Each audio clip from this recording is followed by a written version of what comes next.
Hey startups, entrepreneurs, new businesses, anyone trying to get a business going. This episode's catered towards you. We're going to do about 8 minutes of social media marketing strategy, and let's start right now.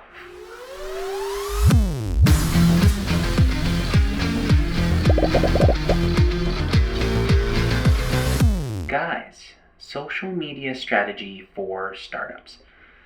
This is something that I get talked to all the time. We get a lot of messages to our agency of businesses getting going and wondering what they should do from a social media presence to get the maximum benefit from the effort and the resources they're going to have to dedicate towards it. In this episode, I'm really going to go through 5 pro tips. These are things that I see happen all the time, and you guys may be thinking about doing some of these things too, and I want to try to have you avoid the big mistakes and maybe cause you to quit early when at the end of the day, social media is still that long-term game. You're trying to build an audience, you're trying to get your brand off the ground. So let's get into it right now with tip number 1. Do not hide from your friends. That may sound goofy for me to say, but I can't tell you how many times I've seen startups that are starting. They make social media, they get on Facebook, they get on LinkedIn, and then they don't share the page with their friends because they're nervous about what their friends or their family are going to think. Guys, put a star beside this tip because I see it all the time and it's a huge mistake, and here's why. When you're getting started on any social media platform, your organic reach isn't enough on a lot of the platforms to extend without getting the engagement and watch time. With your friends and family, the people, the true believers that care about your startup the most, watching and engaging with your content, it's going to help you get an extended reach. You're going to get a bigger audience quicker from involving them. The alternative to this is to spend a lot of money on ads. I've seen it done both ways, but when you spend a lot of money on ads, you're getting a bunch of different people. Some are your true believers, some aren't, and it takes a lot of money to develop that same feedback that you would get from your friends and family. So don't hide. That's tip number 1. Strategy that you need to implement is your true believers, the people that know you, have to be involved from day 1. Number 2, the second biggest mistake I see people make when starting out on their social media journey for startups is they focus everywhere. They don't focus on their sphere or their location first. Social media algorithms take location as a huge factor of where your posts are going to show to first. If you're a startup in a local region, if you're a local business, then this matters way more. If you're someone who's trying to sell to a wide demographic, you still need to focus on your sphere, where your office is, where your posts are going out first, and then it'll build bigger and bigger over time. Let me give you a quick example. Let's say you're making a post and you are from Toronto, and you start posting trying to capture all of North America in your posts.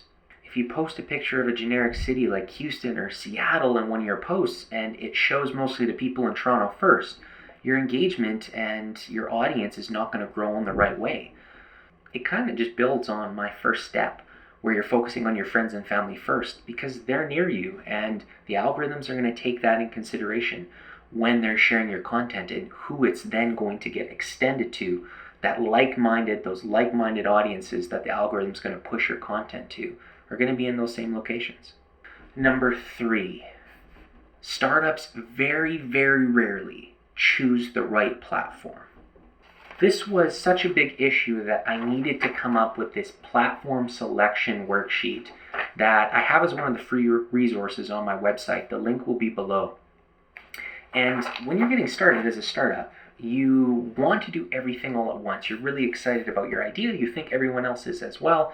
If you're catering to a younger demographic, you're thinking about TikTok, you're thinking about Instagram. A little bit older or a wider audience, you're thinking about Facebook. You want to be on the biggest. B2B, you're thinking about LinkedIn. You just have to really cater in so that you're not wasting resources and you're getting the maximum audience and retention for the effort that you're putting into it. That really comes into number 4. I talked about it in a lot of episodes. It kind of relates to number 3, and that is don't overextend yourself.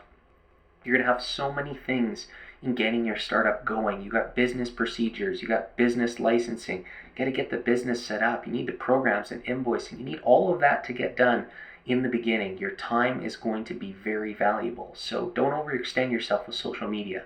It's a mistake I see a lot of startups make, and it's just not the biggest bang for your buck when you're trying to get going. You need ROI, you need to start making money, and you have to put your effort in to the platform that's going to make the biggest difference first. And lastly, tip number 5. Once you picked your platforms, once you're in a groove, you're making lots of good content, you have to realize that ROI on social media, first of all, is retained from an audience. Once you develop the audience and the timing's right, they will start to convert. But the second part of that is ROI on social media, in our experience, is developed from ads, not from day-to-day content. The day-to-day content is your subconscious touch points. You're trying to stay top of mind with your audience. You're putting out a ton of value. You're showing off your products, your services, and everything that you need to offer. It really is your mission and vision and what your company is all about, your process.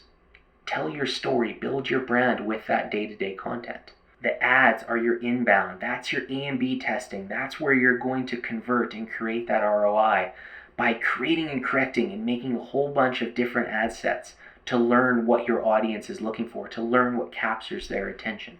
And I want to add in one more thing. This takes it to tip 6, but let's say this is a huge pro tip at the end of the episode here. When you're starting your social media, when you're developing your strategy, you actually have to decide what your ROI is going to be. If it's pure dollars in, dollars out, that is fine. That's a way for you to measure. But I implore you to look at some other statistics when looking at your ROI. Look at things like your engagement compared to the amount of followers you have. Is that going up over time? Look at your videos, your watch time. See if your watch time's going up with the ads and the audience that you're building. Also, run ROI against your page like campaigns and your page follower campaigns as you're trying to build up that audience from day one. ROI isn't just dollars in and dollars out. There's many different metrics you can look at that are going to make a difference, that's actually going to build your audience over time, not weigh you down. Now, for any of you guys that have made it to this part in the episode, I thank you so much. I want to give you guys a couple extra little tidbits here. Some of the things that we use ourselves, the softwares that we use. Currently, we use 2 different scheduling softwares on a regular basis. We use Zoho Social the most, and if you're a startup, we recommend you take a look at it. We also use Hootsuite in different scenarios where the companies are a little bit larger. For our reporting, we use Agency Analytics. It is one of the platforms that we found has a lot of options and a lot of ways to report the metrics that we're looking for, not just the vanity metrics, some of those other metrics that I just talked about. And finally, one of the things that I use to do research is Keyword Everywhere or Google Keyword Planner. I like seeing what audiences are searching for. I like to know where the search results are coming from when I'm starting on my social media SEO and digital marketing journeys. So that's another thing. We'll put it in the links below where you guys can take a look at it, see if it's going to help you guys out as well. That is it for this episode. Thank you guys for joining me. If you got any value from it, you know what to do. Smash that like button and that subscribe button. And I cannot wait to see you guys in my next episode. That's all for now.